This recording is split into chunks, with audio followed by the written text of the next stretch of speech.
À l'heure du reconfinement un peu partout en Europe et notamment en France, à partir du vendredi 30 octobre 2020, on se pose la question, quelles seront les répercussions sur l'économie?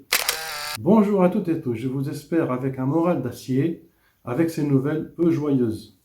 Restons positifs. Allez, c'est parti pour une analyse.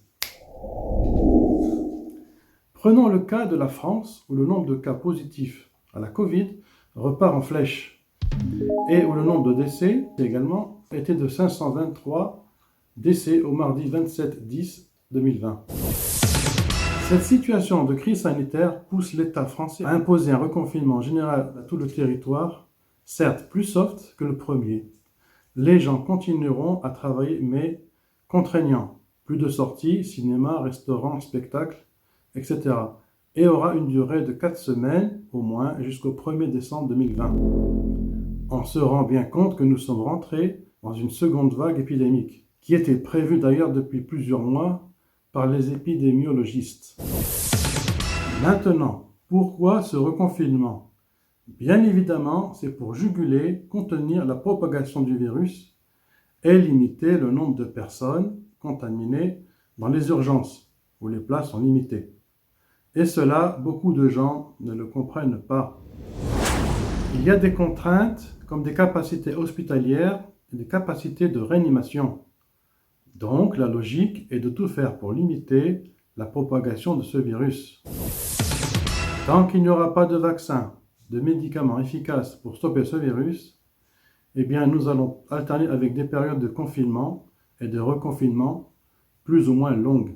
Une stratégie du confinement en yo-yo. De même, pour l'économie, nous aurons des périodes de yo-yo. Cela continuera tant qu'il n'y aura pas un marqueur de fin de crise comme l'immunité collective, la vaccination généralisée de masse et un médicament efficace qui marche pour tous. Ces périodes de yo-yo vont réduire, contracter les interactions sociales ou les augmenter et donc, par conséquent, contracter l'activité économique. Dans ces périodes de yo-yo, cela n'encourage pas les gens à consommer, à sortir, le moral des ménages étant en baisse. Quelle alternative? Eh bien, confiner les gens pendant 3 mois, en restant enfermés chez soi H24, comme ce qui fut le cas en Chine, ou bien laisser le virus faire son travail, en choisissant une stratégie de stop and go, comme en France avec son lot de décès. Nous rappelons que tant qu'une population X n'a pas été touchée par le virus à hauteur de 70%, eh bien, le virus tourne. On s'attend en France à des résultats économiques au 4e trimestre dans le rouge, et ce malgré une reprise au 3e trimestre qui a vu une respiration de l'activité économique, entre autres grâce aux aides massives de l'État.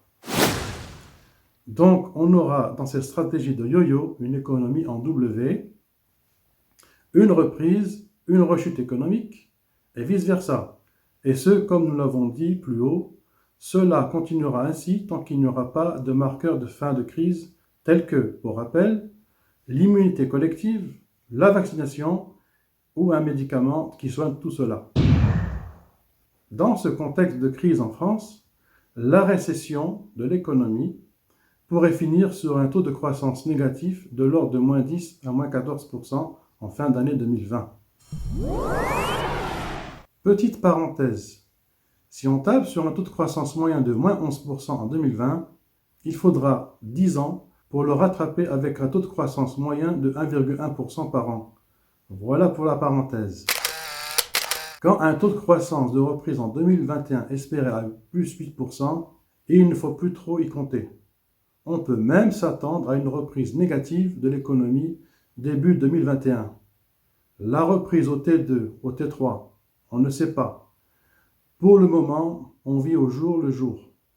Tout dépendra du traitement trouvé pour soigner le malade. Le vaccin n'est pas pour demain. Économiquement parlant, on peut s'attendre en France à un mois de novembre pénible. Face à la pandémie, les États-Unis et la Chine sont ceux qui tirent leurs épingles du jeu, qui s'en sortent économiquement, contrairement à la zone euro et à la France, qui replonge. La Chine a en ce moment un taux de croissance de 4,9%, son économie a effacé la récession qu'elle a connue. Aux États-Unis, dans l'industrie, l'indice PMI est de quasiment 54 et dans les services, l'indice est à 56. On rappelle que le niveau normal est de 50. On est donc dans une phase de croissance et durable. Certes, et ils n'ont pas reconfiné. Les économistes prévoient une croissance de 2% en fin 2020. La dynamique de croissance est revenue malgré la pandémie. En Europe, l'indice PMI dans les services est de 46. Ce n'est pas bon. Dans l'industrie, l'indice PMI est dans le vert, au-dessus de 50, et grâce notamment à l'Allemagne. La zone euro est en train de retomber dans une récession.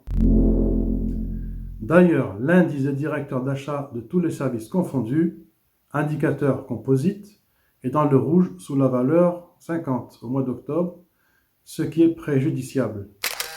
En Allemagne, dans l'industrie, l'indice PMI est de 58. Son industrie qui profite des exportations vers des pays comme la Chine. Pour rappel, ils ont une industrie de pointe et compétitive à l'international. Les impôts de production en Allemagne sont 6 fois moins élevés qu'en France. Par contre, l'indice PMI dans les services est repassé en dessous des 50. En principe, l'Allemagne devrait retrouver le chemin de la croissance début 2021. Mais auront-ils les reins assez solides, les moyens pour tracter tout le monde? Mais cela semble difficile avec une économie française qui replonge dans la récession, malheureusement. Le glissement annuel du PIB français reste négatif. Malgré une reprise économique au T3, on a une chute au T4. Et avec le reconfinement, cela risque de s'aggraver en novembre-décembre 2020. Dans ce contexte, une dizaine d'années seraient nécessaires pour retrouver le niveau de 2019. Pour rappel, la dette publique française est de 114% du PIB, sous couvert de la BCE à la manœuvre, qui achète cette dette au moyen de la planche à billets, donc tout va bien. En plus avec des taux proches de 0%. Mais en 2021, la BCE sera peut-être amenée à calmer le jeu, surtout vers la période des élections en Allemagne en automne 2021. Les taux d'intérêt de la dette française augmenteront et cela coûtera très cher à l'État français. À suivre. L'économie française devra faire preuve de résilience dans cette période économique difficile et vite retrouver le chemin de la croissance avec les bonnes décisions et stratégies pour sa pérennité et stabilité comme gage de réussite. Vous avez aimé la vidéo? Lâchez un pouce levé, abonnez-vous et partagez en masse. Je vous donne rendez-vous dans une prochaine vidéo. Au revoir!